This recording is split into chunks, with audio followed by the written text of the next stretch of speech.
सभी को जय श्री कृष्णा। जल पल्स लाइफ में वीडियो एंड फोटोग्राफी की ओर से बस आज एक बार फिर से हम एक लाइव इंटरव्यू पर हैं और आज हमारा सौभाग्य है कि हम पंडित श्री विमलेश शर्मा जी जो भूतपूर्व कोरोदीरी निवासी हैं और अभी यूएसए में निवास करते हैं, और पंडित जी का जो परिचय है पंडित जी से हम खुद ही पूछेंगे। और ये ज़रूर कहना चाहेंगे कि पंडित जी को जब भी मैंने मिला, पंडित जी बहुत ही शांत और बहुत ही एकदम कूल माइंड पर्सन। और अभी 3 बार हो गए हैं हम पंडित जी से मिले हैं, और ऐसा हुआ कि 2 बार हमें अंतिम संस्कार में मिले।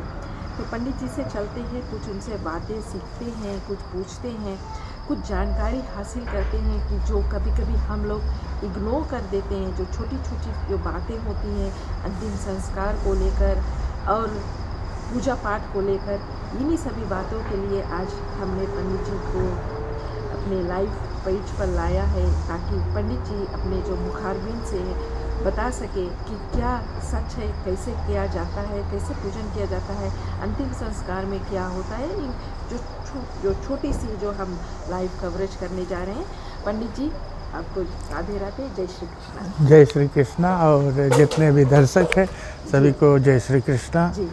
अच्छा पंडित जी, बहुत बहुत धन्यवाद, आपने अपना वक्त निकाला और हमारे साथ जुड़े, और बहुत ही अच्छा लगा जब हम आपसे मिले और 2-4 दिन ऐसे रहे, और जो कोरोदीरी मंदिर पर भी पूजन हुआ, सही बात है। आपका जो पूजन हमने देखा बहुत ही अच्छा लगा। और ये ज़रूर हम आपसे पूछना चाहेंगे कि आपका जन्म कहाँ पर हुआ?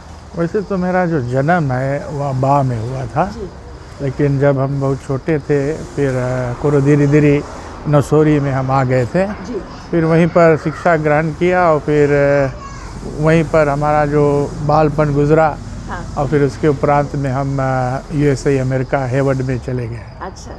और अभी भी वहाँ पर हमारा जो निवास स्थान है जी। और अपने कार्य क्षेत्र में उसी प्रकार से जो पूजा पाठ इत्यादि है और ये जो मृतक कर्म है, विवाह संस्कार आदि से लेकर जितने भी पूजा पाठ है सभी में हम लोग व्यस्त रहते हैं।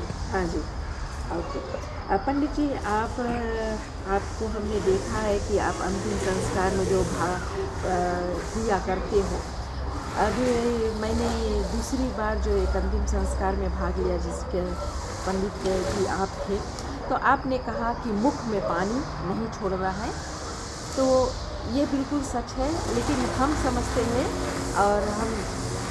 लेकिन आप हमें समझाइए और जितने भी हमारे दर्शकगण हैं उन्हें समझाइए कि पानी क्यों नहीं छोड़ना। सर्वप्रथम इस सवाल के लिए आपको बहुत बहुत धन्यवाद, क्योंकि जब तक आप सवाल पूछेंगे नहीं जी, लोग जान नहीं पाएंगे। जी बिल्कुल सर। और ये बहुत ही सुंदर सवाल है कि जैसे आपने पूछा कि जो मुख में जल क्यों नहीं अंतिम समय में डाला जाए।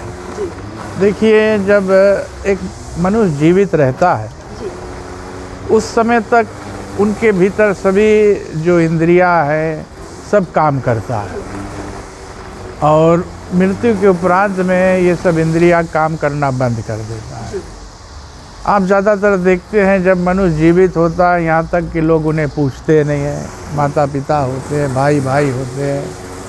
तो ऐसा विचार है कि मनुष्य जब तक जीवित हो आप उनको अपने घर पर बुलाए, भोजन खिलाए, सेवा कर लेंगे। मृत्यु के उपरांत में शरीर में अगर जो कुछ भी डालेंगे नहीं जाएगा, तो उसका कोई मतलब नहीं होता। बिल्कुल सर।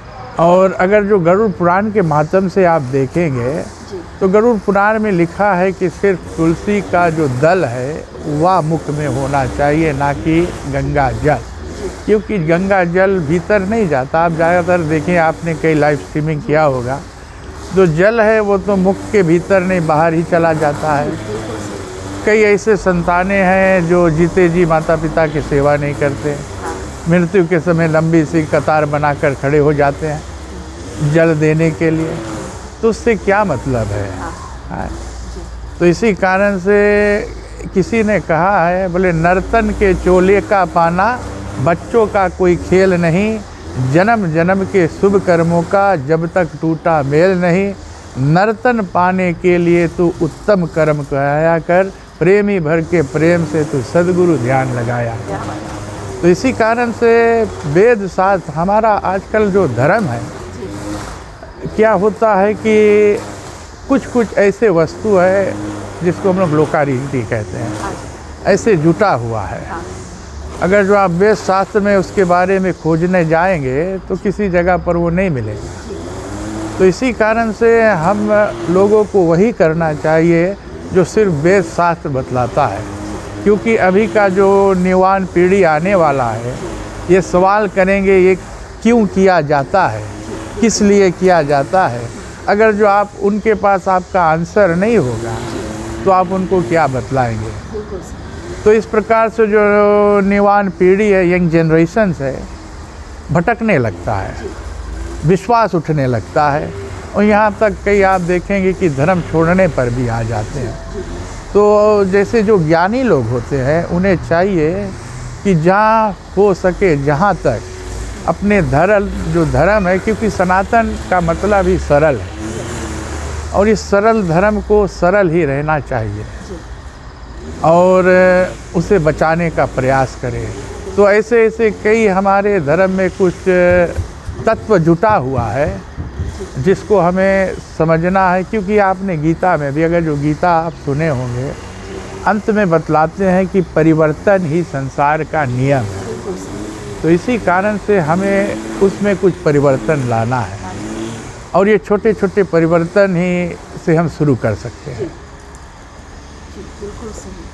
और ये ज़रूर पूछना चाहेंगे कि कभी कभी देखा जाता है जो अंतिम संस्कार एक घर पर, क्योंकि मृत्यु जो है वो हर द्वार को खटखटाएगा। लोग कितने भी बड़े होते हैं, कितने भी बुद्धिमान हो या बड़े हो, जब अंतिम संस्कार के वक्त होता है वो कुछ ना कुछ गलतियाँ करते हैं।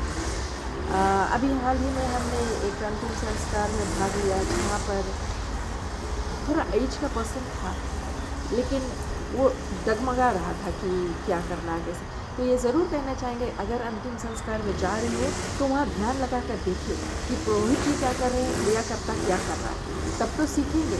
और लोग देखा गया है कि अगर एक सेमेट्री पर जाते हैं, शमशान भूमि पर जाते हैं, इतना शोरगुल, इतना हल्ला होता है, लोग देखते नहीं कि क्या होता है। तो ये जो दुख है, तकलीफ है, ये हर एक बार पर आएगा, लेकिन कोई प्रिपेयर्ड नहीं है इसे अपनाने के लिए या करने के लिए। हम ज़रूर, आपको इस पर क्या करें? बहुत ही सुंदर सवाल है। क्या होता है कि आप जब कुछ देखते हैं तो उसी से सीखते हैं। जी बिल्कुल सही। श्रीमद् भागवत गीता के अनुसार मैं जितना भी बात करूँगा वेद शास्त्र के ही एवं अनुकूल रहकर करूँगा। तो अर्जुन से श्री कृष्ण भगवान जी ने कहा कि अर्जुन बोले, मुझे देखो, मैं भगवान हूँ। बोले, इस संसार में कुछ ही करना श्रेष्ठ नहीं है, फिर भी मैं कर्म करता हूँ। अगर जो मैं ही कर्म ना करूँ तो मेरे ही अनुसरण जो छोटे लोग हैं वो भी करेंगे। तब क्या होता है कि जब ऐसे उत्तम कर्म होता है, मृतक का कर्म होता है, यहाँ तक विवाह संस्कार आदि होता है, कई जगह पर पूजा पाठ आदि होता है, तो क्या होता है, पहला तो सिर्फ आप अभी के समय में देखेंगे कि जो घर के बड़े बुजुर्ग वही संस्कार में जाते हैं, और जो हमारे यंग जनरेशन वो घर पर रहते हैं, और अब तो एक सोशल मीडिया है उसमें बिज़ी रहते हैं। तो क्या होता है कि ये एक माता पिता का कर्तव्य बनता है कि अपने संतान को ले जाकर छोटे से ही उन्हें शिक्षित, उन्हें दिखलाए कि किस प्रकार से क्रिया किया जाता है, कैसे विवाह होता है, किस प्रकार से हमारा धर्म के अंतर्गत जितने भी संस्कार किया जाता है। और जब वो शिक्षित होंगे, उस धर्म के बारे में जानेंगे, जब उनके ऊपर यह घटना पड़ेगा या ये सब कर्म आएगा तो उसको करने में सहज होगा, घबराएंगे नहीं ना। तो ये घर के ऊपर, क्योंकि चैरिटी बिगिन्स एट होम, ठीक है। तो जो मैं जितने भी हमारे माता पिता हैं, मैं उनसे आग्रह करूंगा कि ज़्यादातर अपने संतान, अपने बच्चों को पूजा पाठ हो सके, विवाह संस्कार, या तो मृतक में भागवत गीता कहीं पर हो या तो गरुड़ पुराण हो, ऐसे ऐसे जगह पर लेकर जाए, सिखाए, दिखाए, तभी वो शिक्षित हो गए। नहीं तो फिर हम ही यानी बड़े ही धर्म का भक्षक बन जाए, रक्षक ही भक्षक बन जाएंगे। बिल्कुल सही। हाँ। अच्छा पंडित जी, शुरू करते हैं अंतिम संस्कार में क्या होता है। सबसे पहले पल तो देखा गया जब अंतिम संस्कार होता है, जब मृतक शरीर को लाया जाता है तो नीचे कुश घास रखा जाता है। वो क्यों रखा जाता है? कुश घास जो है गरुड़ पुराण के मुताबिक जी जो कुश है वह विष्णु भगवान के रोम है, जी। जो तिल है वो विष्णु भगवान का पसीना है। अच्छा तो इसी प्रकार से और कुश के अग्रभाग में जी। उसमें साक्षात शंकर भगवान जी है, अच्छा बीच में श्री ब्रह्मा जी है, अच्छा और जो जड़ है उसमें श्री विष्णु हरि जी है, अच्छा उनका वास है। इसी कारण से जितने भी मृतक का क्रिया आदि है जी। उसमें जो कुश का महत्व बहुत भारी है। अच्छा और जितने भी पंडित लोग हैं, ज्ञानी जन हैं, वो जानते हैं जी। कि किन हाथों में किस प्रकार से पैतियाँ बनाकर पहराया जाता है, कितना पैती पहराया जाता है, जी और क्यों ये पैती। वैसे नॉर्मल पूजा पाठ जो होता है सिर्फ एक पैती कुश को हम लोग पहनते हैं, जी। लेकिन मृतक में है कुछ ज़्यादा होता है, क्योंकि पिंड को पकड़ना होता है, मृतक के हाथ को छूना होता है। जी, जी। तो ये सब जो सूतक से संबंधित है। अच्छा जी। तो इसी कारण से ये जो कुश घास है भगवान के नाम लेकर और विष्णु भगवान के नाम लेकर ये सब क्रिया किया जाता है। तो जब भगवान के ही पसीना से तिल हुआ है, भगवान के रोम से ये जो कुश घास हुआ है, तो ये सब वस्तु इस्तेमाल करने से आप स्वयं भगवान के पास ही जाएंगे। अच्छा। एकदम सरल है जी। और देखा गया है कि जो मृतक शरीर को जब सोना दिया जाता है, अर्पित किया जाता है साथ, सही बात। तो पहले जो सोना है वो मुख में जाता है, तो उसमें तुलसी के पत्ते पर लपेट कर दिया जाता है। ये क्यों किया जाता है? क्योंकि जो तुलसी का दल, जैसे मैंने बतलाया गरुड़ पुराण में, जी ये जो तुलसी है ये कहते हैं कि इतना तो करना स्वामी, जब प्राण तन से निकले, श्री गोविंद नाम लेकर ये जान तन से निकले, जी श्री वृंदावन का भट्ट हो। यानी जो तुलसी है वृंदा है। जी। तो तुलसी का एक महत्व है, अगर जो उसको मुख पर रखे, और वैसे तो कई वेद शास्त्र में अगर जो आप पद्म पुराण में पढ़ेंगे, जीते जी तुलसी चबाना नहीं चाहिए। अच्छा हाँ जी, अच्छा। जीते जी तुलसी ना चबाए। हाँ और उसी प्रकार से क्या होता है, ये तुलसी के दल रखने से जो प्रेत है उसको विमुक्ति प्राप्त होता है। और आपने बहुत सुंदर प्रश्न किया है कि सोने का दान, 7 रुपीस टुकड़ा सोना होता है। जी। तो कई लोगों के मन में ये संशय होता है कि आखिर ये लोग सोना क्यों दान कर रहे हैं। उनका बहुत ही सरल आंसर है। जी कहते हैं कि हमारे शरीर में कुल 10 द्वार है, अच्छा 9 द्वार खुला है, हाँ एक द्वार जो पूर्ण रूप से बंद है, जिसको हम लोग ब्रह्मरंध्र कहते हैं, जो शीश के ऊपर होता है। और जितने भी ज्ञानी लोग होते थे, योगी लोग होते थे, उसी द्वार से अपने प्राण को त्यागते थे। लेकिन हमारे जो मुख यानी कि हृदय से ऊपर ये 7 जो प्रमुख द्वार है, कहा जाता इन्हीं के द्वारा ही शरीर से प्राण निकलता है। मुख है, नाक है, आँख है, दोनों कान का छिद्र है। किस ओर से प्राण निकलता है, उस प्राण को सूक्ष्म बनाने के लिए जो सुवर्ण है प्राणवायु के लिए दिया जाता है, कि शायद किसी प्रकार के कष्ट आदि से प्राण निकला हो, तो उस प्राण के घातक के लिए जो सोने का दान है वह दिया जाता है। तो यही प्रमुख कारण गरुड़ पुराण के कारण से।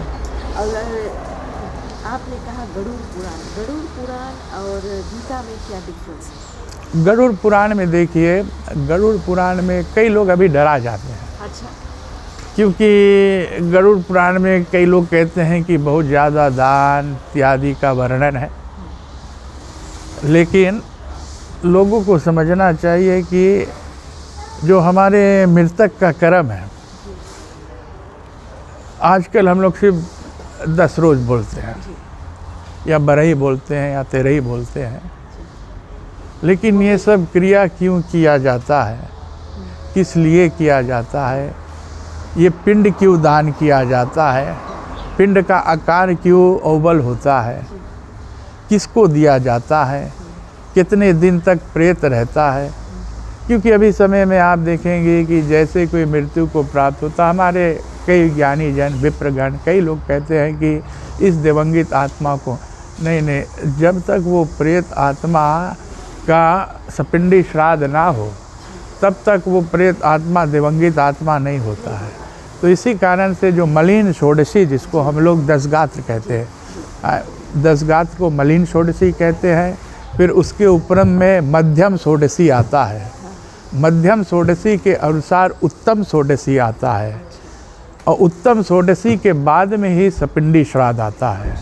और सपिंडी श्राद्ध के बाद ये जो प्रेत आत्मा है उनको मुक्ति प्राप्त होता है।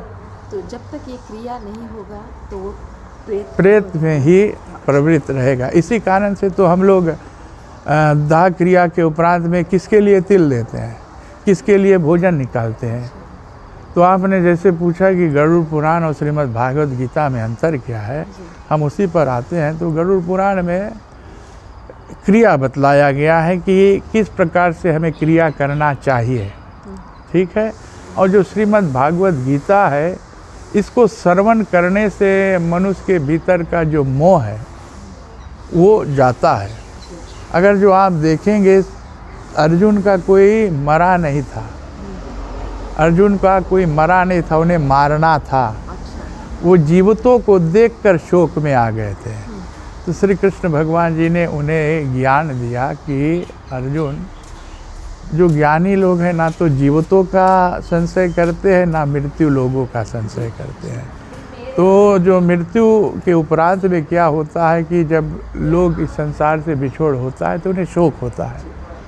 तो शोक करते हैं, उस शोक निवारण की हेतु में लोग श्रीमद् भागवत का गीता करते। उसमें मेरा कोई अपेक्षा नहीं है, आप श्रीमद् भागवत गीता करना चाहो वो करो, अगर जो आप गरुड़ पुराण करना। लेकिन अभी ज़्यादा एम्फेसिस मैं चाहूँगा कि हमारे जो विप्रगण हैं वो गरुड़ पुराण पर करें। उनके बतलाए हुए जो क्रिया है, क्यों ये सब क्रियाओं को किया जाता है। अगर जो आप जानना चाहेंगे ये पिंड क्या है, पिंड क्यों किया जाता है, पिंड का आकार सिर्फ ओवल ही क्यों होता है, आप बताइए। बहुत ही धन्यवाद है। अगर जो आप देखेंगे वैसे 4 प्रकार की उत्पत्ति है। एक अंडज, पिंडज, स्वेदज, उद्भिज। अंडे से लोग उत्पन्न होते हैं जीव, पेट से उत्पन्न होते हैं, पसीने से उत्पन्न होते हैं, और उद्भिज यानी कि जितने भी सीडलिंग्स है, कटिंग्स है, ग्राफ्टिंग्स है, उसको उद्भिज कहते हैं। पेट से जितने भी, जैसे कि हम लोग पेट से माता के गर्भ से उत्पन्न हुए, और जब हम अपने माता के गर्भ में थे, एक मनुष्य का जो आकार है वह बीन शेप का होता था। तो उसी प्रकार से पिंड हम लोग पहले बीन शेप का बनाते हैं, क्योंकि मनुष्य अपने पहले ही आकार में आ जाए, अपने पहले आकार में आकर और फिर उस निराकार के पास जाने के लिए तैयार हो जाए, उसी प्रकार से जाएंगे। इसी कारण से ये जो पिंड है उसी प्रकार बनाकर और दिया जाता है। जी हाँ। अच्छा, पिंड में क्या क्या लगता है? पिंड में कई, देखो हमारे जो देश फिजी देश है, फिजी देश में तो हम लोग जैसे चावल जो है, पाउडर राइस है, उन्हीं के पिंड बताते हैं। मैं भारत में हम लोग गए थे तो वहाँ पर जौ है, गेहूँ है, अलग अलग प्रांत में अलग अलग तरह से जो पिंड है वो बनाया जाता है। लेकिन खासकर कोई भी तरह पिंड बना, उसमें तिल का होना, शहद का होना, शक्कर का होना, दही का होना, ये ज़रूरी है। साथ में गंगा जल छोड़ देते हैं तो ये जो पिंड है वह तैयार हो जाता है। जी हाँ। कितना पिंड हमने देखा है कि जब घर पर पूजन होता है तो 3 पिंड होता है, फिर जब संतान भूमि पर जाते हैं तो 2 करते हैं। लेकिन टोटल कितना पिंड होना चाहिए उनके साल भर की क्रिया के? वैसे तो साल भर क्रिया के लिए तो 365 पिंड का जो विधान है, एक एक दिवस का, एक एक रोज का। तो क्या होता है कि जब हम लोग 365 पिंड निकालते तो कई विप्र एक ही रोज में निकाल देते हैं।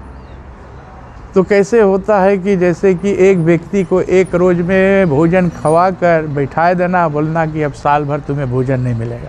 अच्छा। तो इसी कारण से हमारे जो जीव आत्मा है पूर्ण रूप से साल भर का ट्रबल होता है। अच्छा। तो इसी कारण से छमासिक श्राद्ध होता है, शलीना श्राद्ध होता है। तो अलग अलग श्राद्धों में और उनको उसी प्रकार से पिंडदान किया जाता है। अब क्या होता है कि जैसे आपने पूछा है, तो जो 3 पिंड होता है, शिव पिंड होता है, रुद्र पिंड होता है, ठीक। तो इसी प्रकार से क्या होता है कि 3 पिंड तो उस दिन, और फिर उसके बाद में जो चौराहे पर दिया जाता है। भारतवर्ष में लोग कांधे पर लेके जाते थे, चौराहे जब पड़ता था ना तो उसी जगह पर वो पिंड को दिया जाता था। और फिर उसके उपरांत में जो अंतिम पिंड उसको चिता साधक पिंड कहते हैं, यानी चिता पर रखकर उनको देना। यहाँ पर चौराहे ने या देश काल स्थिति को मध्य रखते हुए हम लोग क्रिया करते हैं ना। तो 2 पिंड हम लोग चिता के लिए, फिर उसके उपरांत में वैसे गरुड़ पुराण के मुताबिक 10 दिवस तक एक रोज़ एक पिंड दिया जाता है। लेकिन हम लोग एक रोज़ पिंड नहीं देते, सिर्फ तिलांजलि तर्पण कर देते हैं। तो 10वां दिन पर 10 जो पिंड आदि का वर्णन है। अगर जो आप ये क्रिया के बारे में विस्तारता जानेंगे, बहुत ही, इसी में कारण कहता हूँ ये गरुड़ पुराण ज़्यादा विप्रों को समझाने का तरीका है। किस प्रकार से आप समझाएंगे ना। और ज्ञानी लोगों को चाहिए कि ज़्यादा वो नहीं करे, यानी कि जैसे जंजाल ना बना दे कि जो हमारे जनरेशन है वो भ्रमित हो जाए, यानी भरमाए नहीं। जो सरल रूप से समझाए कि चावल का कितना पिंड है, उर्द का कितना पिंड होता है, फिर उत्तम षोडशी जो मध्यम षोडशी है उसमें कितना पिंडम होता है, उत्तम षोडशी है उसमें कितना पिंड होता है, और सपिंडी श्राद्ध में उसमें कितना पिंड होता है। तो इसी प्रकार से जो हमारा क्रिया है ये आगे चलता है। और फिर जो त्रयोदश में सिर्फ यज्ञ ही श्रेष्ठ रहता है। इसी कारण से हम लोग ज़्यादा कहते हैं कि 12 रोज पर जितने भी पिंड आदि क्रिया है उसको समाप्त कर देना चाहिए। और फिर जो यज्ञ के लिए सिर्फ 13 दिवस होना चाहिए। 13 दिवस पर ही सिर्फ यज्ञ करे, और समस्त देवी देवताओं का जो पूजन है वही श्रेष्ठ रहता है। हाँ। अच्छा, जब ये सब हो जाता है, जब जाने की तैयारी होती है, तो लोग कहते हैं कि चलो बैठक करते हैं। जी हाँ। ये क्यों किया जाता है? अगर जो आप वेद शास्त्र में देखेंगे तो किसी भी जगह पर इसका वर्णन नहीं है। जी। कई जगह पर मैं देखता हूँ कि लोग उठक बैठक करते हैं। लोग करते हैं, जैसे मैंने बतलाया था, सिंपल मैं समझाऊँ आपको। जी। जैसे एक सुंदर स्त्री है। जी। अगर जो वही सुंदर स्त्री बहुत ही ज़्यादा मेकअप कर लेवे, हाँ। तो वो सुंदर स्त्री भी बदसूरत दिखेगी कि नहीं? बिल्कुल। उसी प्रकार हमारा धर्म सुंदर है, जी। और इसमें बहुत ज़्यादा मेकअप्स करेंगे तो हमारा धर्म भी बदसूरत हो जाएगा। बिल्कुल सही आपने। तो क्या होता है कि पहले के समय में लोग बहुत दूर दूर पर शमशान भूमि होता था। जी। लोग कांधे पर रख कर ले जाते थे, थक जाते थे, भगवान का नाम लेकर शव को नीचे रखते थे, थोड़ा विश्राम करते थे, और फिर से भगवान के नाम लेकर उस शव को लेकर आगे बढ़ते थे। तो उसी प्रकार से लोग देखते देखते बोलते हैं कि शव को 5 मंजिल 3 मंजिल आदि रखना चाहिए। तो अगर जो गरुड़ पुराण में देखा जाए, किसी भी जगह पर इसका वर्णन नहीं है कि 5 जगह पर 3 जगह पर ये शव को रखे। ये ज़रूरी नहीं। अगर जो ये नहीं भी किया है तो भी चलेगा, इसमें कभी भी संशय नहीं लाना चाहिए। ये लोकारीति हो, ये लोकारीति हो गई। जी हाँ। पंडित जी, आपने बहुत ही अच्छा किया कि आपने ये समझाया कि बैठक क्या है।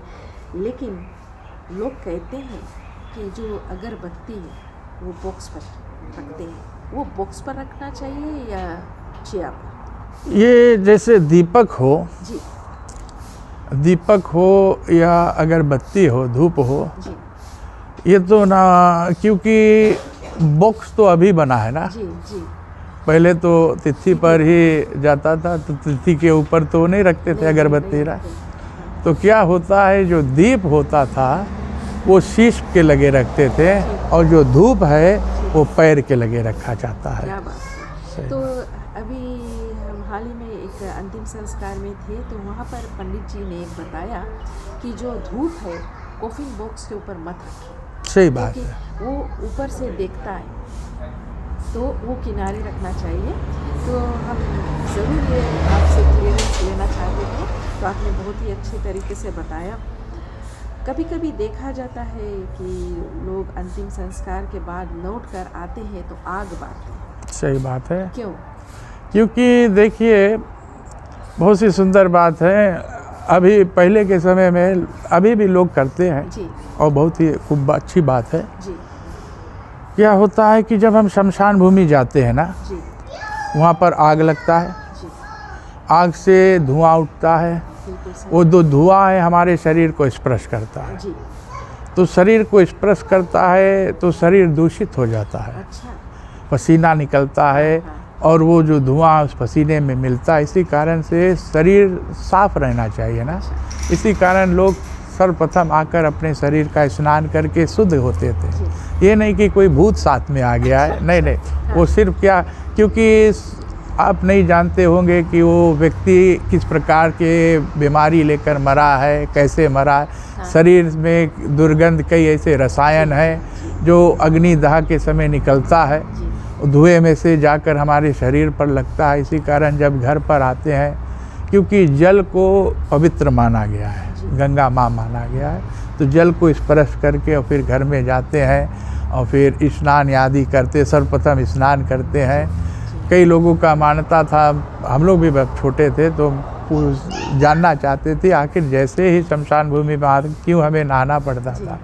तो फिर जब पढ़ा गया, उनके बारे में शोध किया गया, तो प्रमुख जो कारण यही है, विज्ञान सहित, विज्ञान यानी साइंटिफिकली है, जो यही है कि शरीर के दाह के उपरांत में कई ऐसे शरीर में जो धुआं आदि है वो लगता है। तो इसी कारण से भोजन आदि करने से पहले हमने साफ होना है और फिर उसके उपरांत में आगे काम करना है। पंडित जी, कभी कभी देखा गया है कि कटहल के पत्ती का इस्तेमाल किया जाता है, ये क्यों किया जाता है? बहुत सुंदर। देखिए, कटहल का जो पत्ती है, कहते हैं जी, उसी गरुड़ पुराण के मतलब, जैसे एक पान पत्ती होता है, देव कार्य के लिए किया जाता है। जो कटहल के पत्ता होता है, पितृ के प्रति उसमें निकालने से पिंड या भोजन प्रेत प्रसन्न होता है। अच्छा। वो उसी के कारण बनाया गया है। ठीक है। तो इसी कारण से लोग उसी प्रेत के निमित्त सिर्फ कटहल पत्ती, लेकिन हमारे अमेरिका में तो नहीं मिलता है। तो मैं कहता हूँ जिस देश काल, लेकिन कोई भी क्रिया, चाहे क्रिया करते समय, पूजा पाठ करते समय भाव अच्छा हो, फिर उसके बाद कटहल पत्ती ना भी हो, चलेगा। भाव अच्छा होना चाहिए, दिल में जो भाव है। जी हाँ, वो बहुत ज़रूरी है। पंडित जी, देखा गया है कि लोग कहते हैं कि आज यहाँ हमारे घर 10 रोज का पूजन है, 12 रोज का पूजन है और 13 रोज का जो पूजन है, ये जो पूजन ख़त्म हो जाता है, लोग कहते हैं 1 साल तक हम पूजा नहीं करेंगे, 1 साल तक हम दिवाली नहीं मनाएंगे। इसके विषय पर आप? जी हाँ, कई जगह पर यही बात चलता है। आप सभी जानते हैं कि हम लोग जब श्रीमद् भागवत गीता पढ़ते हैं, किसको रखकर पढ़ते हैं? भगवान। फिर जिस समय हवन यज्ञ होता है, जो विप्र होते हैं कलश स्थापना करते हैं, गणेश, गौरी, नवग्रह, शंकर आदि भगवान, स्वयं श्री विष्णु हरि का पूजन करके और समस्त देवी देवताओं के लिए हवि यज्ञ में छोड़ते हैं। जब त्रयोदशा का कर्म हो जाता है, उसके उपरांत में अपना जो पूजन है आप कर सकते हैं पूर्ण रूप से, क्योंकि भगवान से बढ़कर और कुछ नहीं दुनिया में। क्योंकि भगवान, हाँ, जैसे विवाह संस्कार में क्यों वर्जित ज़्यादा किया जाता है, क्योंकि उसमें देवता पितृ पूजा होता है, और जब तक पितृ पूर्ण रूप से संतुष्ट ना हो तब तक विवाह वर्जित। फिर भी मनुस्मृति में बतलाया गया है कि अगर जो आप विवाह करना चाहते हैं, साल के अंतर्गत कई जगह पर आप देखते हैं कई ऐसे घर है कि एक व्यक्ति गुजरा है, विवाह टल गया, अगोरते हैं विवाह, अच्छा चलो 1 साल अगोरेंगे, 1 साल के भीतर फिर कोई गुजर गया, अब फिर 1 और साल अगोरे, तो क्या उस व्यक्ति का विवाह नहीं होगा? तो क्या होगा? हमारे धर्म में सभी चीज़ों के लिए समाधान बतलाया गया है, एकदम सरल है। तो ऐसे नंदी श्राद्ध यज्ञ आदि करके आप तुरंत ही 13 दिनों के बाद भी नंदी श्राद्ध यज्ञ करके विवाह संस्कार कर सकते हैं। एकदम। तो ये कितने दिनों में हो जाता है? ये जो नंदी श्राद्ध, जैसे मान लिया जाए अभी 13 डेज का काम समाप्त हुआ और आप विवाह के लिए तात्पर्य है, तो आप सिर्फ 1.25 महीना इंतज़ार करेंगे। 1.25 महीना के बाद में आप जो नंदी श्राद्ध यज्ञ है उसको करके और विवाह संस्कार एकदम कर सकते हैं। और एक समझ बूझ की बात है। बिल्कुल सही। कई जगह पर क्या होता है कि जैसे अब जो हमने कहा था ना, वो परिवर्तन है ना।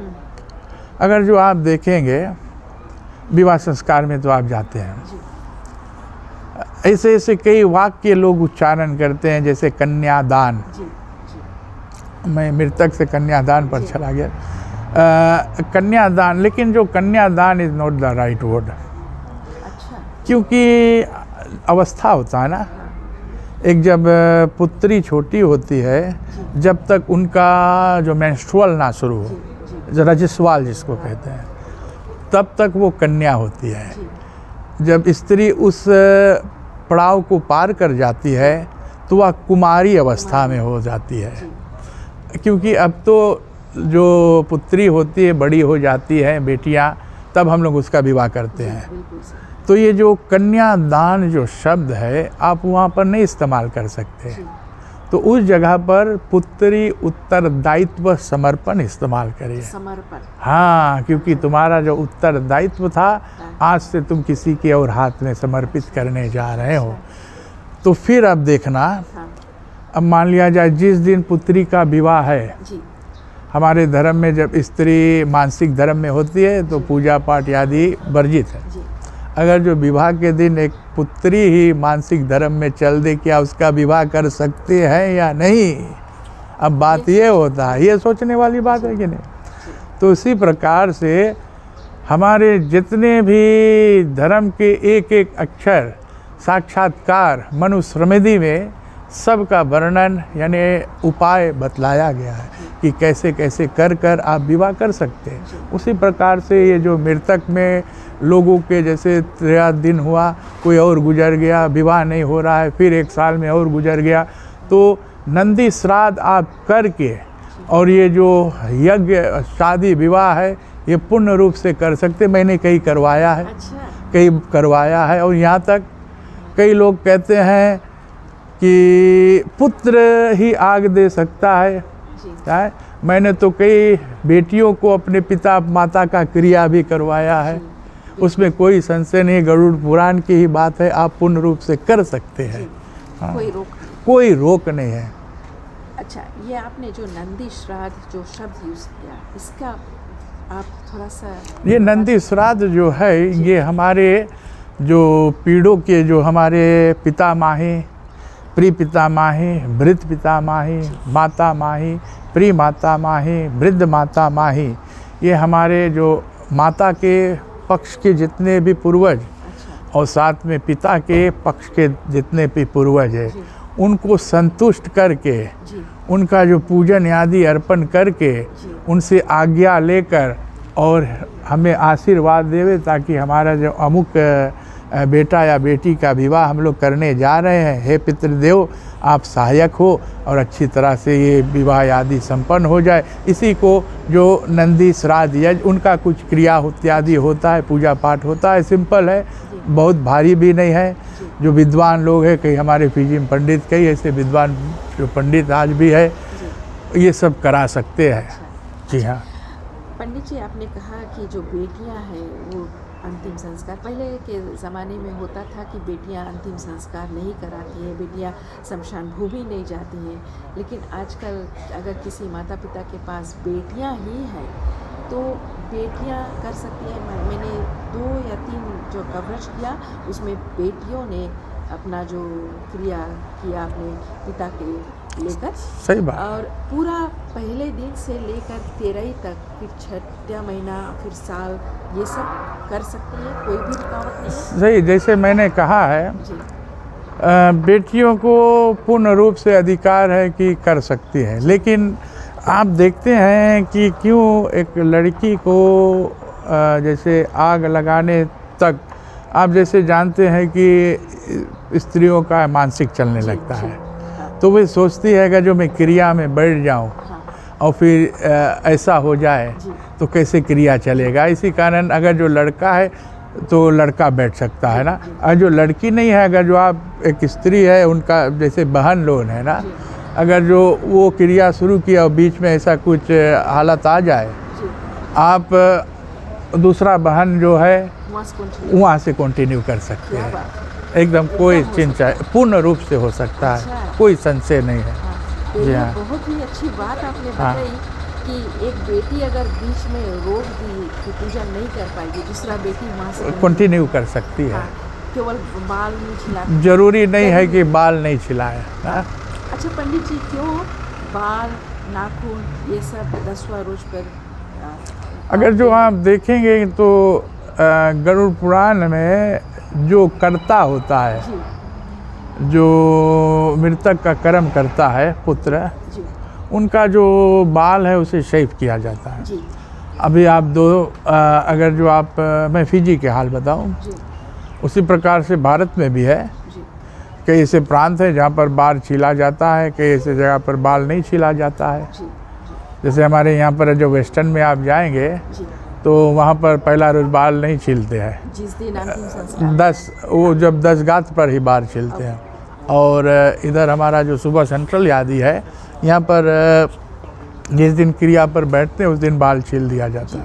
कारण क्या होता है कि कहते हैं कि बाल ज़्यादा हो तो आलस से होता है। अच्छा हाँ, अच्छा और फिर मूड में मैला इत्यादि रुकता है ना, हाँ हाँ हाँ तो ये सब क्रिया करने के लिए तुम्हें चुस्ती होना चाहिए, साफ़ होना चाहिए। ऐसे लोग हाथ सिर्फ जोड़ते हैं, गले नहीं मिलते हैं, और साफ़ सुथरा रहकर उनका भोजन भी अलग होता है। तो इसी कारण से ये जो बाल जब सर पे रहता है तो जगत नहीं जंजाल है ना, तो इसी कारण से कहते हैं कि इसे साफ कर दिया जाए। अच्छा, और नाखून जो फिर काटते हैं, हाँ, ये तो नाखून जो है क्या होता है कि हमारा नाखून बढ़ते रहता है ना, हाँ और फिर जब इन्हीं हाथों से हम लोग सब क्रिया आदि किया है 10 डेज तक, पिंड जो जल आदि है, तर्पण आदि किया है ना, तो 10 रोज पर उनको काट दिया जाता है कि जो इन्हीं के हाथों नाखूनों में ये सब टच हुआ था, इस्तेमाल हुआ था, तब इसको काट कर साफ आदि कर लिया जाता है। तो लोग कहते हैं कि कभी कभी अपने दही में तेल नहीं लगाना। सही बात है। देखो, मैंने पहले ही बतलाया है ना, तो अभी अमेरिका की बात है, मैं क्रिया करा रहा था, तो किसी ने पूछा, महाराज जी क्या मैं तेल नहीं, हमला हाँ, जैसे आपके कुल में जो है सब चल रहा है, तेल नहीं लगाते हैं ना, तो बोला मैं क्रीम लगा सकता हूँ। तो मैंने ऐसे उपहास के लिए किया, हाँ। बोले हमला जिस समय ये जो हमारा ग्रंथ लिखा था उस समय क्रीम का निर्माण नहीं हुआ था ना, तो आप लगा। तो क्या होता है, क्यों तेल नहीं लगाया जाता है? कई लोग कंघा नहीं करते हैं, क्रीम नहीं लगाते हैं। जैसे घर से एक व्यक्ति जाता है तो लोग शोक में डूब जाए, शोक में रहकर और उनका चिंतन करते। जब राजा दशरथ का मृत्यु हुआ तो अयोध्या नगरी में कई दिनों तक किसी के घर पर भी चूल्हा नहीं जला, सभी श्रृंगार करना भूल गए थे, स्नान करना छोड़ दिया था। इतना शोक में डूब गए थे कि उन्हें पता ही नहीं चल पाया कि आज किस दिन है, किस समय है, इतना शोक में डूब गए थे। तो हम लोग सब उसी प्रकार से, वहाँ चूल्हा नहीं जला है तो हम यहाँ पर नहीं जलाएंगे, उन्होंने ऐसा नहीं किया तो हम लोग भी ऐसा नहीं करेंगे ना।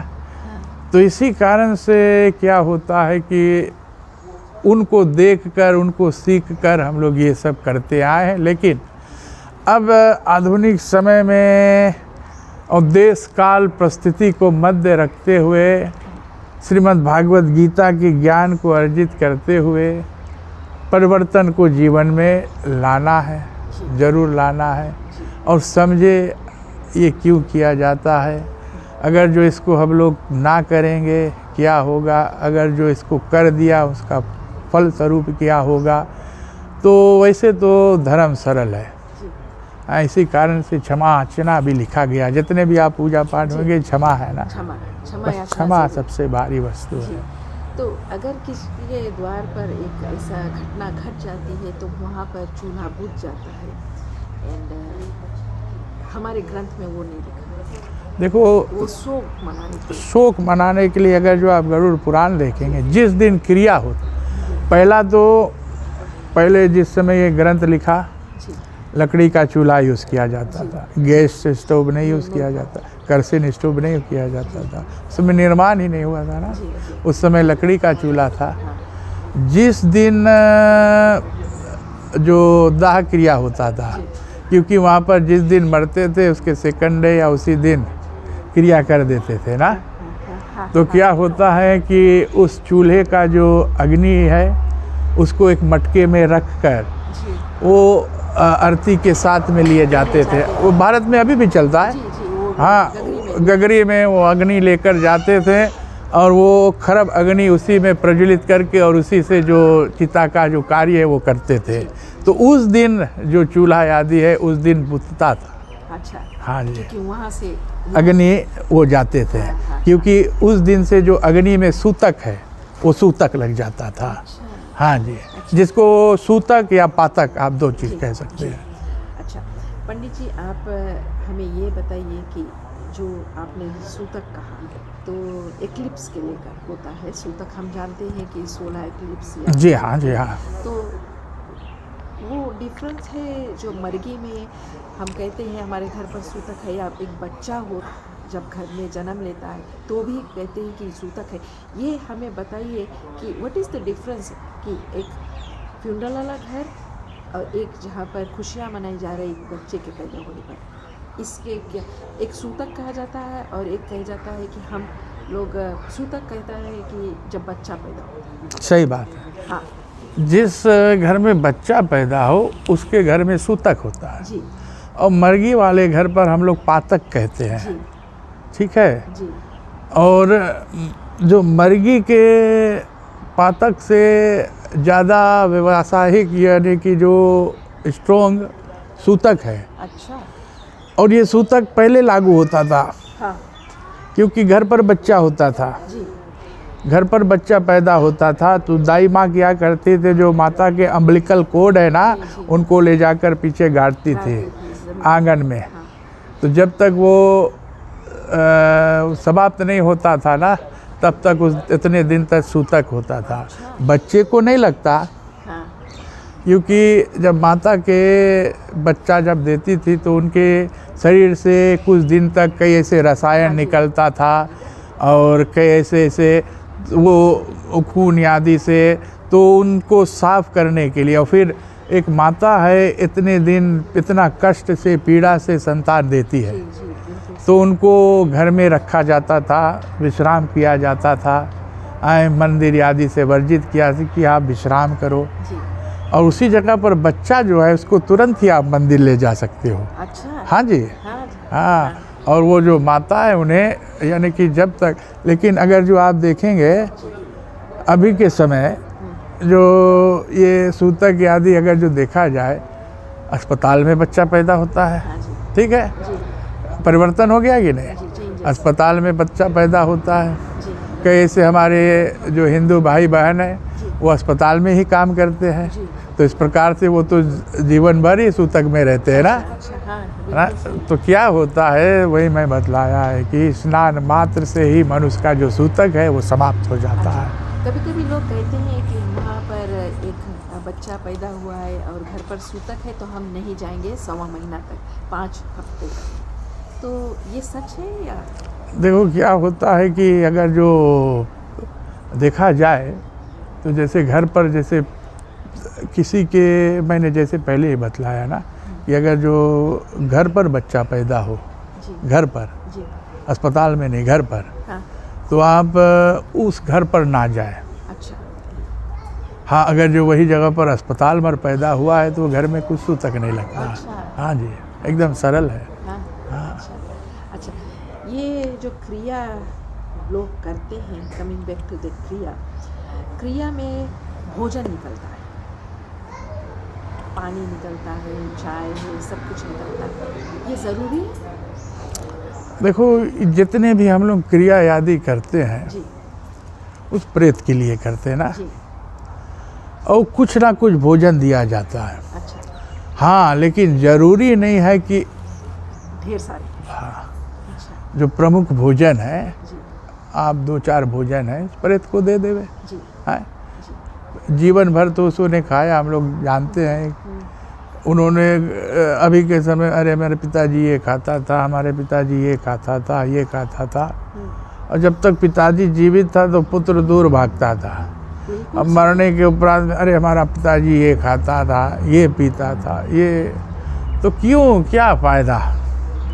मैं इसी कारण से कहता हूँ, जब तक मनुष्य जीवित है उसको घर पर बुलाओ, जल पिलाओ, भोजन खिलाओ, कुछ वस्त्र दे दो, जी तब फ़ायदा है। जी मृत्यु के उपरांत में ये सब श्रेष्ठ नहीं रहता। हाँ हाँ, अगर जो आप करते हैं प्रेत के लिए तो थोड़ा भोजन बनाकर उनके नाम से, जी, हाँ, नाम से निकाल दे, या तो फिर गरीबों में खिला देवे। क्या बात, सही ये बात बिल्कुल है। सही। जी हाँ। हाँ, लोग कहते हैं कि जब 13 दिन का जो पूजा है वो ख़त्म हो जाता है तो ढेर सारे जो दान वस्तुएं हैं, दान जो सब कुछ है वो दान करते हैं, ये देना चाहिए? अगर जो आप देखेंगे कि गरुड़ पुराण के मुताबिक जी कि लोग कहते हैं कि, इसी कारण मैं सोचता हूँ कि लोग गरुड़ पुराण डर के मारा सुनते ही नहीं है। हाँ जी कहते हैं कि महाराज जी इसमें दान इत्यादि का ज़्यादा वर्णन है। हाँ, अगर जो आपके अधिकार में है, आप दे सकते हैं तो दीजिए। अगर जो आप नहीं दे सकते हैं, कि ज़रूरी नहीं है, जी अगर जो आप छतरी नहीं देना चाहे नहीं दिए, हाँ पददान नहीं करना चाहे, आपके अधिकार में नहीं है, या आप नहीं कर पा रहे हैं, नहीं करें, ज़रूरी नहीं है। जी श्रीमद् भागवत गीता के 18वें अध्याय में लिखा है कि हे मातम में, कि हे लक्ष्मी, श्रीमद् भागवत गीता के एक अध्याय या तो एक दान करने से कई हजार गाय दान करने के समान हो जाता है। तो लोग वो मानेंगे कि ये मानेंगे ना। तो इसी कारण से क्या करते हैं कि समझ बूझ कर ऊपर है, समझ बूझ कर रहना यारो, या दुनिया बहुरंगी है, और फिर तो माता पिता और चतुर कामनी जैसे फलना रंगी है ना। तो इसी कारण से क्या होता है कि ये जो दान है, अगर जो आप कर सकते हैं करिए। मैं विपरीत में नहीं हूँ कि नहीं देना चाहिए, ऐसे भी नहीं, क्योंकि गरुड़ पुराण में लिखा है कि आप दे सकते हैं। अगर जो आप नहीं कर सकते हैं, ज़रूरी नहीं है, नहीं करिए, ठीक है। और अगर जो आप कर सकते हैं करिए भैया। इसी कारण मैं कहता हूँ, जीते जी अपने हाथों से ही सब कुछ कर लेवे। जब तक आप जीवित है ना, जी जी बिल्कुल सही। आप किसी भूखे को भोजन खिला देना, हाँ किसी ब्राह्मण को गाय दे देना, हाँ अपने हाथ से ही कुछ दे देना, जब तक जीवन है। इसी कहते हैं, तन कीमती है मगर है विनाशी, मगर अगले क्षण के भरोसे ना रहना। चली जाएगी श्वास काया से तेरी, मगर उस श्वासे के भरोसे ना रहना। हम लोग क्या सोचते हैं कि जीवन में कुछ नाम कर ले, धन दान जीवन में कुछ अर्जित कर ले, फिर बन के साधु एक दिन रहेंगे, मगर उस समय के भरोसे ना रहे। भरोसा नहीं। तो इसी कारण से क्या होता है कि जब तक आप जीवित है, जीते जी कुछ ना कुछ कर ले, ताकि मृत्यु के उपरांत आपका क्रिया ना भी हो जी तो भी मुक्ति प्राप्त हो जाए। पंडित जी, ये बिल्कुल सही आपने कहा कि आप अगर देखेंगे कि कोविड के दौरान कितने लोगों का जो अंतिम संस्कार बिना विधि विधान से हुआ, अस्पताल से सीधा शमशान भूमि तक पहुँचे, तो उनका तो क्रिया खाली वहाँ शमशान भूमि पर हुआ, ना कोई करने वाला था, ना कोई एक जल पिलाने वाला था, लेकिन उनका भी क्रियाक्रम हुआ। सही बात है। तो इसमें जो हम इतना करते हैं, किसी पंडित ने बहुत ही कहा कि हम कोई एजेंट नहीं है कि हम सब चीज़ ऊपर ले जाएंगे, आपको देना है तो जीते जी दो, और पंडित कोई एजेंट नहीं है। ये बिल्कुल सच है। वैसे तो हम लोग तो किसी के एजेंट तो है जी। नहीं, बात तो ठीक है ना। जी इसी कारण से जब तक जीवित है, जी और ये नहीं सोचो कि मैं 40-50 का होऊंगा और तब शुरू करूंगा, छोटे बच्चे से शुरू कर दो। जी और मृत्यु एक ऐसी हकीकत है जो आकर रहेगी, बिल्कुल सही। तब जब जानते हुए वो एक दिन आकर रहेगी, हाँ, तो उस मृत्यु के लिए अभी से तैयार हो जाओ। तैयार हो जाओ। और जीवन में दान पुण्य उत्तम कर्म, ये दान पुण्य मैं बोलता हूँ तो लोग अरे ब्राह्मण होकर दान पुण्य ही मांगेंगे ना। हाँ, जरूरी नहीं है कि ब्राह्मणों को ही सिर्फ दान दो। हाँ। कई ऐसे होम्स है, जी कई ऐसे गरीब बच्चे जो पढ़ना चाहते हैं, पढ़ नहीं पा रहे, उन्हें पढ़ाओ। जी कई ऐसे भूखे लोग हैं, उन्हें भोजन खिलाओ। कई ऐसे संस्थाएं जहाँ पैसा जरूरी है, उनको दान कर दो। हैं, कहते हैं कि तन पवित्र सेवा किए, जी धन पवित्र दिए दान, जी। और मन पवित्र हरि भजन सो, यही विधि हो कल्याण। क्या बात, बहुत बढ़िया बात है पंडित जी। इतने अच्छे बात, आप कितना अच्छा लग रहा है कि, और इतने ढेर व्यूअर्स भी हैं आपके, और अभी भी देख रहे हैं। किसी ने कहा कि यंगोना पर बात है, यंगोना उनकी मर्जी, हम यहाँ पर क्रिया की बातें कर रहे हैं। देखो बहुत सुंदर बात आपने बोला। हाँ, हाँ जी ऐसे मैं सनातन हूँ, जी तो क्या होता है कि अभी आप देखते हैं जी कई ऐसे जगह पर लोग जो क्रिया है उन्हें काट कर 3 दिन कर देते हैं। जी। ये गलत है या सही है? क्यों काटते हैं, उनके वो प्रमुख होना चाहिए। वैसे हमारा जो धर्म है 10 गात्र का विधान है, जी 13 का विधान है, जी विधान बना हुआ है। रामायण में जो लोग रामायण को मानते हैं, जी रामायण के पुस्तक में लिखा है कि किस प्रकार से, जो पुस्तक में लिखा है कि कैसे भरत जी ने सरयू के किनारे चिता बनाकर दशरथ का दाह किया, और फिर उसके उपरांत में भरत 10 गात्र कीन विधाना, यानी कि 10 गात्र का विधान भी है। तब जब भरत 10 गात्र कर सकते हैं तो हम मनुष्य क्यों नहीं कर सकते? अच्छा हाँ, फिर उसके उपरांत में 13 का क्रिया हुआ। तो क्या होता है कि लेकिन हाँ, अभी के समय में लोग जैसे कि बोलते 3 रोज जी सहूलियत देखते, उनका भी गलतपन बजट भी नहीं देखते है, हैं, बजट कॉस्ट देखते भी हैं। क्यों? जैसे हमारी अमेरिका में अभी हम लोग क्या होता था, लोग जो यंगोना पीने वाले जाते थे, आप जानते हैं कि भजन गाते हैं। जी मैं उनके भी विपरीत नहीं बोलूँगा क्योंकि मैं भी यंगोना पीता हूँ ना। जी जी तो क्या होता है कि लोग जाते हैं 11-12 बजे तक बैठते हैं ना, जी और फिर घर वाले को काम करना होता है, लोग काम करते हैं। तो क्या होता है कि अब दिमाग लगाना चाहिए। जी तो अब हम लोग कई जगह पर ऐसे किया है धर्म बचाने के लिए। जी तो क्या होता है कि 6 बजे से गीता शुरू होता है, 7 बजे हाथ जोड़ लेते हैं, सभी अपने घरे चल जाते जी हैं। घर वाले भी विश्राम कर सकते हैं, हाँ और फिर 10 रोज पर आप 10 गात्र कर सकते हैं, 12 रोज पर 12 रोज। आप किसी को ना बुलाएं, जी अगर जो आप किसी को बुलाना नहीं चाहे, लेकिन हाँ क्रिया करना चाहिए, वो ज़रूरी, वो ज़रूरी है। हाँ और इसके उपरांत में भारत में कहीं पर 2-3 बजे तक वो भजन भाव नहीं होता, जी नहीं, वो भजन भाव नहीं होता वहाँ हाँ पर। वहाँ पर तो सिर्फ गीता पाठ होता है, लोग आते हैं, गीता पाठ सुनते हैं और चले जाते हैं। हाँ। यहाँ तक वहाँ का चाय पानी भी नहीं पीते हैं, अच्छा और बस आते बैठते और चले जाते हैं, गीता में भाग लेते हैं गीता में। ये नहीं कि गीता समाप्त हो जाए फिर आते हैं, हाँ, ना नहीं, ना नहीं, ना, ऐसा- वो गीता सुनकर और उसी समय चले जाते हैं। जी जी भजन जो है, हम जो सोच रखते हैं कि भजन जो है एक सहूलियत हो जाता है कि जो लोग बैठते हैं वो बोर्ड ना हो। जी हाँ, एक तो जैसे कि कहते हैं एक पंथ दो काज हो जाता है ना। जी जी जी। एक पंथ दो काज का मतलब है, एक तो लोग बैठते हैं भजन, आजकल कई जगह पर आप देखते हैं भजन होता है, लोग तो शोरगुल करते हैं। हाँ हाँ। तो भजन के मोबाइल पर रहते हैं, शोरगुल होता है, जी। कोई इस बात करता है, बेचारे भजनिए वो भजन गाते, वो भी एकदम हैरान हो जाते हैं, ताकते हैं कि लोग शांत हो जाए ना। हाँ हाँ हाँ। अच्छा चलिए, जैसे एक तो आपने कहा जैसे एक सहूलियत, जी।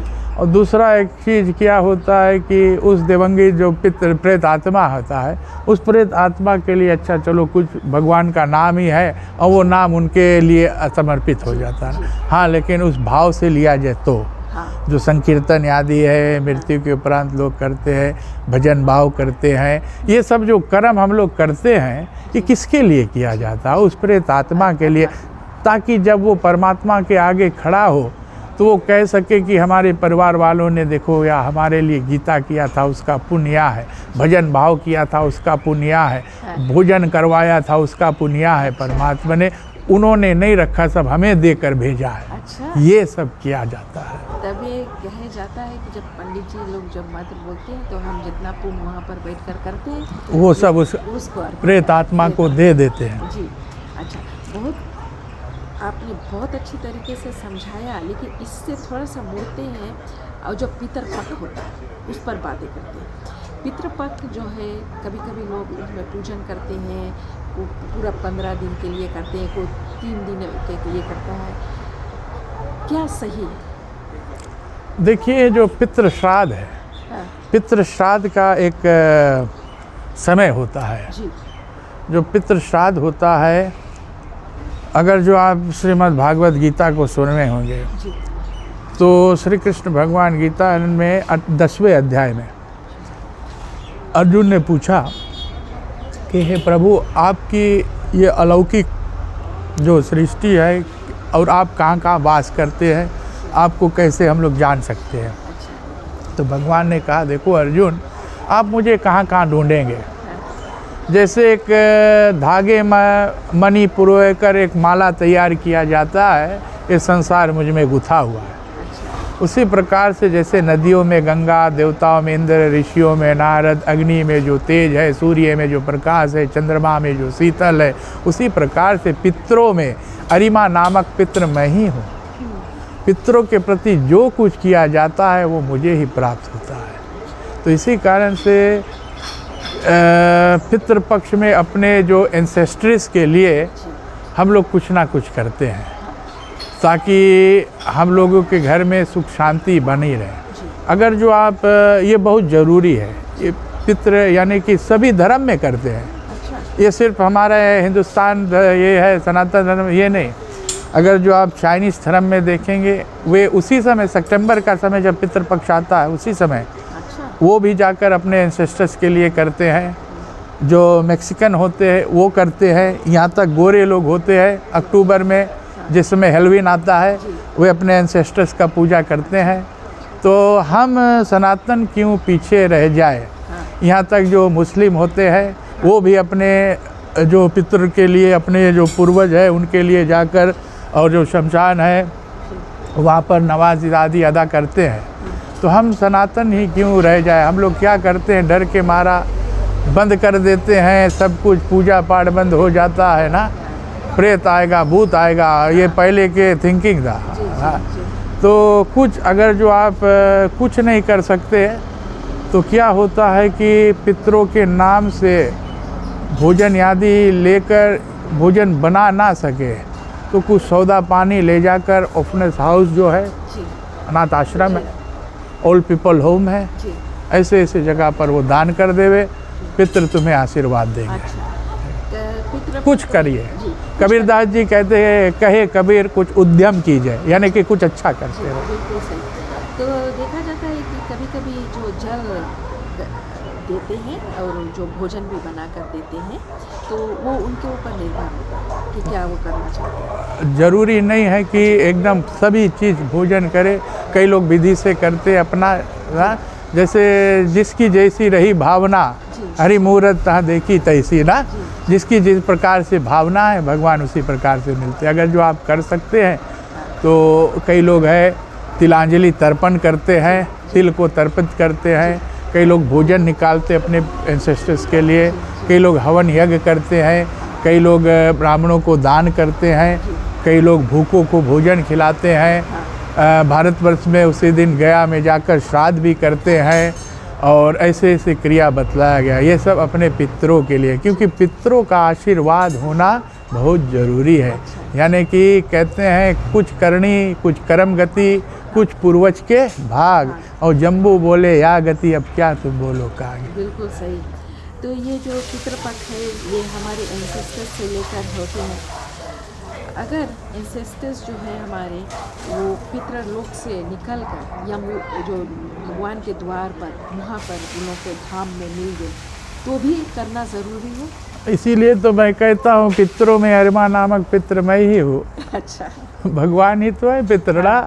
जब वो भगवान के पास जाएंगे ना तो भगवान ही सब उद्धार करेंगे, और ये सब उद्धार करने वाला कौन है? श्री हरिकेश ही है ना। जी बिल्कुल सही। हाँ जी। अच्छा पंडित जी, आपने इतना कुछ कहा है, फिर पितृपक्ष के बाद आता है नवरात्रि। जी हाँ। 9 दिन का जो हमारे पूजन होता है और बहुत ही बढ़िया तरीके से लोग पूजन पाठ करते हैं, कथा रोट भी करते हैं नवरात्रि में। हाँ। ये सब होता रहता है। ये सब नवरात्रि में होता रहता है। 9 देवियों का पूजन होता है। एक एक दिवस पर एक एक देवियों का पूजा होता है। बिल्कुल सही। फिर इसके बाद आता है दिवाली। जी हाँ।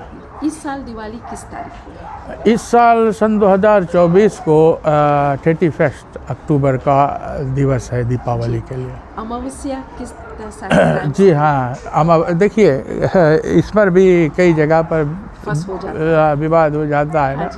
लेकिन क्या होता है कि अगर जो आप देखेंगे जिस देश काल में रहो, अच्छा, जिस देश में रहो, अच्छा, हाँ, उसी देश के तिथि अनुसार अपना जो कर्म है उसको करो। जी। अगर जो आप फिजी देश में रहते हैं, जिस दिन फिजी देश में अमावस्या है, हाँ, डार्केस्ट नाइट है, उस दिन दीपावली मनाओ। सिंपल है। हाँ। ठीक। अगर जो आप न्यूजीलैंड में रहते हैं, वहाँ पर जिस दिन डार्क नाइट है मनाओ। अमेरिका में है डार्केस्ट नाइट जिस दिन पड़ता है अमावस्या, उस दिन दीपावली मनाओ। सिंपल है। हाँ, तो इस वर्ष 31 को पड़ेगा। 31 को। हाँ जी। तो 31 को कोई भी भद्रा कुछ भी नहीं। देखिए आप ज़्यादा देखेंगे कि जैसे ही हमारा कुछ सनातन का कारा जाता है, लोग बोलते भद्रा लग गया, रक्षाबंधन आता भद्रा हो गया। अगर जो भद्रा तो उस दिन क्यों रखते हो भैया? क्या बात है पंडित जी, ये बहुत ही अच्छी बात आपने कहा। जब हम छोटे थे तो हमें ये रक्षाबंधन की भद्रा, अमावस्या का, बस हम जानते थे दिवाली है तो है, बस है। अब ये सब फस हो रहा है। हाँ जी। लेकिन आपने कह दिया कि 31 अक्टूबर को है, तो फिजी देश में भी 31 अक्टूबर। जी हाँ, मैंने यहाँ पर पंचांग देखा और एक आध विप्रो से भी बात किया। वैसे 31, क्योंकि हमारे अमेरिका में 31, क्योंकि हम लोग आपसे एक दिन पीछे, आप लोग पहले दीपावली मनाएंगे, हम लोग एक दिन बाद में मनाएंगे ना। तो उसी प्रकार क्योंकि यहाँ पर पहला सूरज उगता है, तो यहाँ पर 31 रहेगा, हम लोग को 30th रहेगा। वहाँ पर हमारा जो चतुर्दशी रहेगा, नरक चतुर्दशी, हनुमान जयंती रहेगा। तो यहाँ पर जो दीपावली है 31 को मनाया जाएगा, और हमारे अमेरिका में भी 31 को रहेगा। और इस वर्ष का जो दीपावली है सबको शुभ और मंगलमय हो। थैंक यू पंडित जी, बहुत बहुत धन्यवाद आपको देना चाहेंगे कि आपने अपना जो बहुमूल्य समय निकाला और जलपल्स के पेज पर इतने अच्छे अच्छे बातें आज बताई। कितने लोग जो कन्फ्यूज्ड थे कि क्यों कर रहे हैं, काहे कर रहे हैं, ऐसा क्यों हो रहा है, हम क्यों कर रहे हैं सब, तो आप जितना जितना मेरे हम दिमाग में आया और उससे बढ़ चढ़ कर आपने बताया कि ये क्यों होता है, कैसे होता है। और आपने गीता, श्रीमद् गीता और भागवत को लेकर अपना जो एग्जाम्पल्स दिए, इसके लिए हम आपको धन्यवाद देना चाहेंगे। और हमें पता है कि आप एक अंतिम संस्कार में यहाँ पर। जी हाँ, हमारे जो गुरुजी थे दामोदर नायर जी पुजारी थे, जिन्होंने हमें दक्षिण का जो कार्य है वो सिखाया। और इसी कारण हम आया, और उनके जो पुत्र आदि सभी हमारे जो भाई लगते हैं, हम लोग मिलकर क्रिया कर रहे हैं। जी बिल्कुल सही। और मैं एकदम सरल, जो आपने जितने भी सवाल पूछा है, अभी के लोग तो विद्वान हैं जी। बच्चे विद्वान हैं, गूगल इस्तेमाल करते हैं ना। जी। गरुड़ पुराण जो है जी वहाँ पर सभी आंसर है। जी और जितने भी अगर जो ब्राह्मणगण है, अगर जो निवेदन है कि समय समय पर जैसे मौका लगे जो गरुड़ पुराण पर प्रकाश ज़्यादा डाले, क्योंकि वहाँ पर उसमें लिखा होता है। कई लोग डर जाते हैं कि गरुड़ पुराण सुनेंगे उन्हें इतना दान करना पड़ेगा। गरुड़ पुराण खासकर मध्य राजाओं के जितने दान पुण्य है, युद्ध पर जाते थे, कई लोगों को मारते थे, जी जी उनके लिए है। अच्छा और लेकिन क्रिया जो उसमें है पुण्य रूप से उन्हीं आधार पर हम लोग करते हैं। जी जी तो जितने भी आंसर्स है उसमें है, जी और उसमें जो जो चीज़ नहीं है जी उसको ना करें, हाँ अगर जो हो रहा है उसको एलिमिनेट करें, जी ताकि हम लोग सेम पेज पर रहे। जी जब यंग जनरेशन गूगल कर कर और गरुड़ पुराण को अंग्रेजी में पढ़ेंगे जी और उसमें अगर जो ये क्रम नहीं पाएंगे तो आप ही से पूछेंगे अम्मा ये हम लोग नहीं पढ़ा है, कहाँ से आ गया, आंसर के लिए तैयार है। हाँ कभी कभी लोगों ने कहा है कि शाम को नाखून नहीं काटना चाहिए, झाड़ू मत लगाना चाहिए।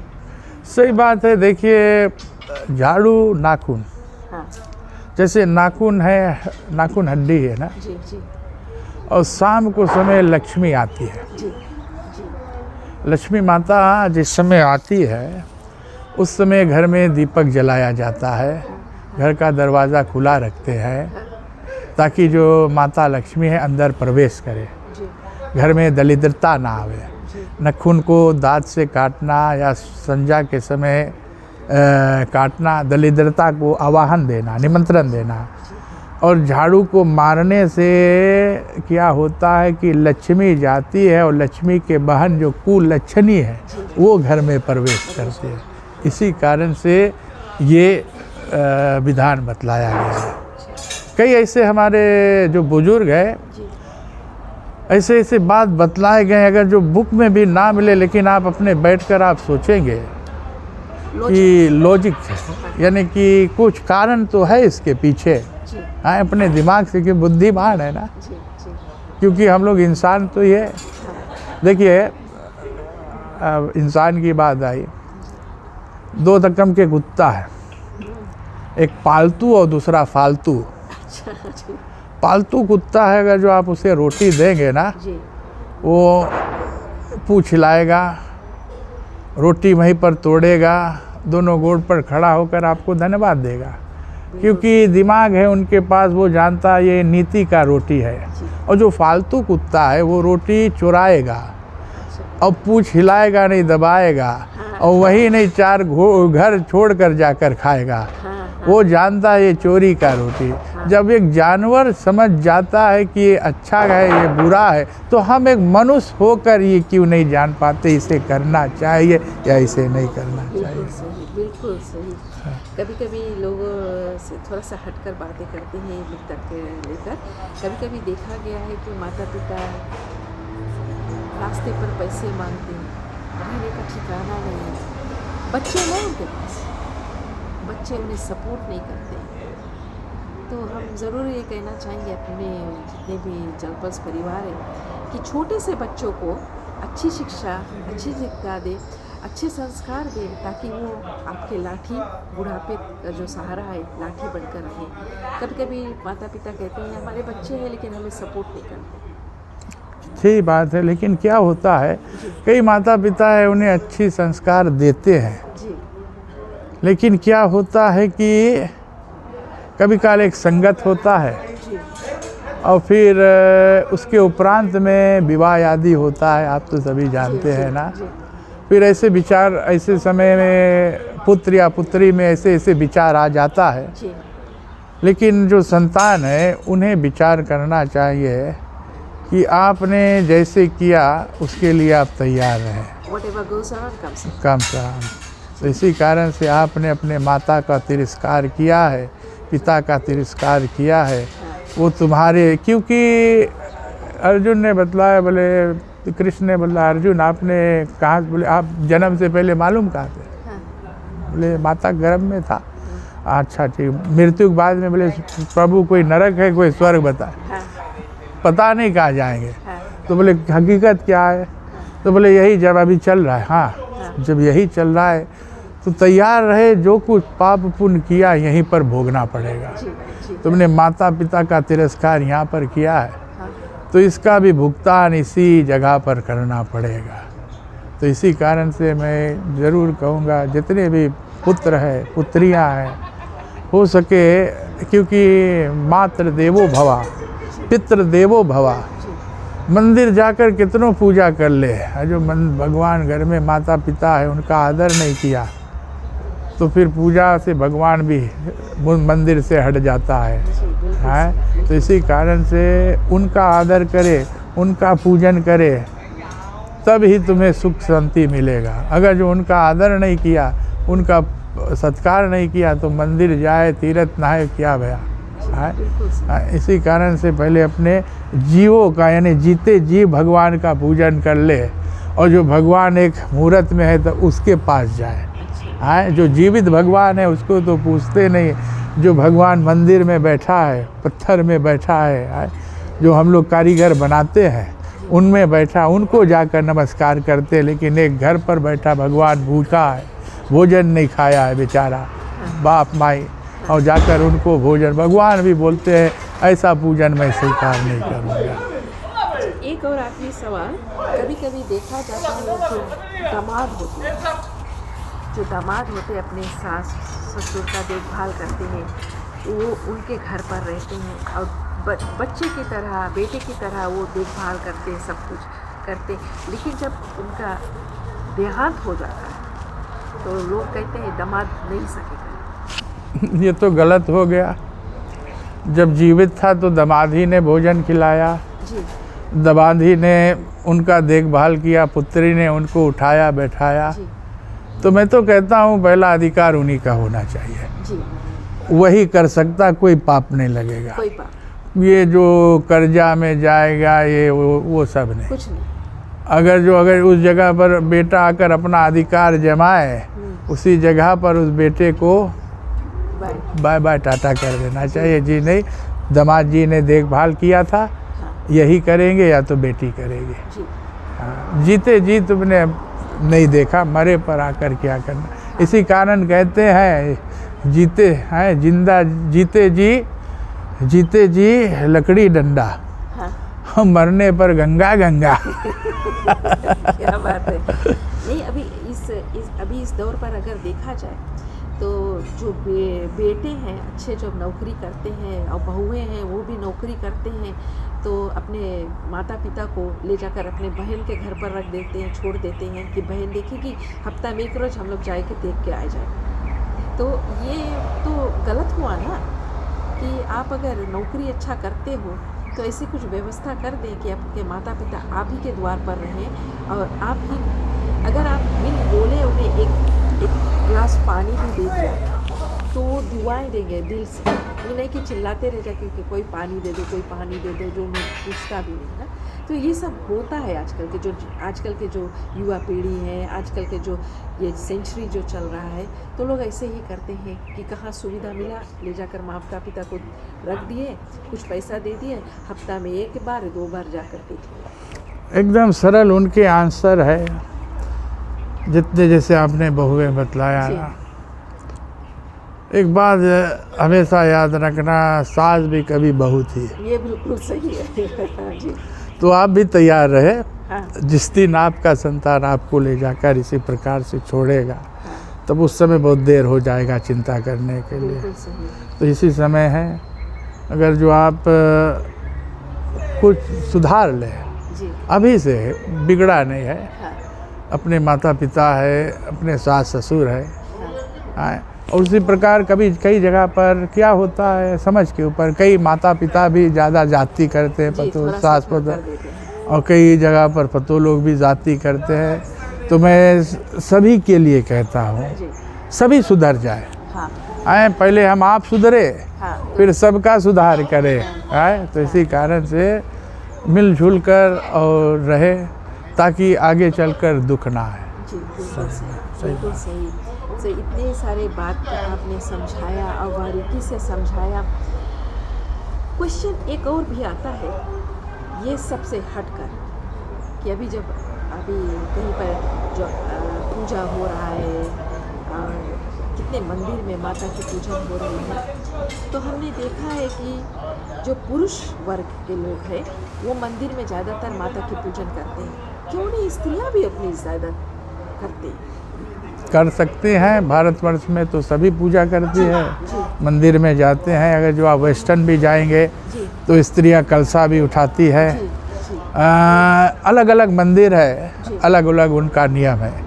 इस पे मैं ज़्यादा प्रकाश नहीं डालूँगा, क्योंकि अलग अलग मंदिर का अलग अलग नियम है और अलग अलग रूप से उनका पूजा होता है ना। वैसे स्त्री का ही तो पूजा होता है। तो मेरा मत है जब एक माता का पूजा होता, अगर जो माता ही में इसमें भाग लेवे तो क्या फ़ायदा। बिल्कुल सही। तो इसी कारण से मैं ज़्यादा एम्फेसाइज करूँगा कि जो माताएं हैं इनको उसमें इन्वॉल्व करें। जैसे हमारे वेस्टर्न में होता है, स्त्रियाँ कलशा उठाती है और आग पर चलती है। अभी मैंने देखा नाहुआ मंदिर में आग पर स्त्रियाँ गई थी, कितना सुंदर लग रहा था। तो लेकिन अलग अलग वही मैंने बतलाया मंदिर है, उनका अलग अलग नियम होता है ना, और नियम का भी पालन करना पड़ता है। हाँ, लेकिन उसमें स्त्रियाँ होती है तो है, लेकिन सामने नहीं होती, लेकिन उनका जो कर्म बिहाइंड द सीन मैंने कई जगह पर देखा। अगर जो वो ना हो तो पूजा नहीं सफल होता। हाँ, तो ये ज़रूर कहना चाहेंगे कि भाई जितने भी माता के भक्त हैं वो अपने स्त्री समाज को भी उतना ही वैल्यू करें, उतना ही रिस्पेक्ट दें, अपने घर पर स्त्रियों को वैल्यू करें और अपनी बेटियों को। कहते हैं कि स्त्रियों के बोले नारी निंदा मत करो जी, नारी निंदा मत करो, नारी नर की खान जी, नारी से या जग है ध्रुव प्रहलाद समान। क्या बात है, क्या बात है। आपको राम राम कहा है मोहित किशोर गोसाई ने। जी हाँ, हमारे वो शिष्य जी है, वो है और बहुत ही अच्छे हैं और स्टॉकटन में रहते हैं, व्यापार करते हैं और बहुत ही धर्म प्रेमी है और MG इवेंट्स चलाते हैं भारी पैदार पर, और उनको भी मैं राम राम कहता हूँ। बहुत बहुत धन्यवाद पंडित जी। आप कहना चाहेंगे कि इतने अच्छे तरीके से, इतने सिंपल तरीके से आपने जो कुछ भी बताया, और बात करते जाएंगे तो समय भी सही बात है निकलता ही जाएगा। पंडित जी, आपको हमारे पेज पर बहुत सारे लोगों ने राम राम कहा है, सीताराम सभी को, और जय श्री कृष्णा कहा है, और आपने जो कुछ भी बताया है काफ़ी लोगों ने कहा है कि very well said Pandit ji. Thank you very much. Much. लोग जो नहीं जानते थे आज वो लोग जान गए हैं, थैंक सुन यू। चुके हैं। और पंडित जी, ये जो हम आपका इंटरव्यू है हमारे जल pulse live streaming video and photography जो यूट्यूब हाँ जी, उस पर भी हम पोस्ट करेंगे, ओके, और भी लोग देख सकें। थैंक यू हमारे वेरी पेज पर भी रहेगा। पंडित जी, आपने अपना समय निकाल कर हमारे साथ आज जुड़े, इसके लिए हम धन्यवाद देना आपको भी बहुत बहुत धन्यवाद है, आशीर्वाद है। ये जो आप कार्य कर रहे हैं, मैंने कई मंदिरों में आपका जो स्ट्रीमिंग देखा है, आपका जो आवाज़ है, मैं सोचता हूँ कि आप एक रेडियो अनाउंसिंग भी करते, क्या बात था। बहुत सी सुंदर आपका आवाज़ है। सरस्वती माता कृपा बनी रहे आप लोगों के, और ये जो जलपाल परिवार है आगे उन्नत करते रहे, और इसी प्रकार से धर्म के जो क्षेत्र है ऐसे ऐसे लोगों से मिलते रहे, इंटरव्यू लेते रहे, धर्म को जागृत करते रहे। ये भी एक पूजा है, यानी कि आप किसी के संदेश को किसी के माध्यम के द्वारा पहुंचाना, वो भी एक पूजा है। तो एक बार फिर से आपको जय श्री कृष्ण और आपका आशीर्वाद एकदम बस लेकर जिंदगी में जो चल रहे हैं। कभी हमने ये सोचा नहीं था कि हम ऐसे कुछ करेंगे। हम प्रोफेशन से एक अकाउंटेंट हैं, लेकिन इससे मुड़कर हम ये क्यों चुने हैं, क्योंकि आपने जैसे कहा कि जब से जगो तब से सवेरा होता है। हाँ, तो हमने सोचा कि चलो भाई, हमारे ज़रिए अगर किसी को मदद पहुँचे तो वो कर्म हमारा। धन्यवाद आपको। तो यही कर रहे हैं। और अगर हम मर्गी में जुड़ जाते हैं, पूजन पाठ में जुड़ जाते हैं, ये हमारा कर्म हो जाता है, और बहुत दिल में शांति मिलता है कि हम शांति से जी रहे हैं, शांति से सो रहे हैं, सुबह उठकर सब कुछ आशीर्वाद से चल रहे हैं बस। जी हाँ, और अंत में यही होता है ना, शांति, रेस्ट इन पीस होता है। बिल्कुल सही। हमें ऐसा लगता है कि जो कुछ भी कर रहे हैं वो कम कर रहे हैं, जितना बन सके वही कर सकते। और पंडित जी आपका आशीर्वाद के लिए एकदम बहुत बहुत धन्यवाद। बहुत धन्यवाद। और जलपल्स परिवार को हम धन्यवाद देना चाहेंगे हमारे साथ जुड़े रहने के लिए। और आज हमारे साथ पंडित श्री विमलेश शर्मा जी थे और वो भूतपूर्व निवासी कोरोदेवी रोड के रहने वाले हैं और अभी जो USA में पंडित जी ने इतना कुछ किया है हमारे ग्राम के लिए, कोरोदेवी ग्राम के लिए, मंदिर के लिए। और पंडित जी अभी आए थे ईरामणी जी के जो अंतिम संस्कार, ईरामण जी, हाँ, फिर पूजन के में भाग लिए ईरामणी जी के अंतिम संस्कार। और पंडित जी लौट कर चले गए थे तो पिछले हफ्ता फिर आए हैं। हाँ जी। तो ये जो दिल में किसी का प्यार होता है तो वो खींच ही एकदम। ये मामा जी हमारे गुरु दामोदर नायर जी का प्यार था और परमात्मा उसको भी आत्मा को परम गति देवे, उत्तम धाम प्राप्त हो, यही आशीर्वाद है। और जितने भी आज जलपल्स परिवार ने अपना जो मैसेजेस लिखा, पंडित सर्वदा शर्मा जी भी आपके साथ जुड़े थे और आपको देख रहे थे। पंडित जी आपको भी राधे राधे। इन्हीं सभी बातों के साथ जय श्री कृष्ण, राधे राधे, राधे राधे। जय, थैंक यू।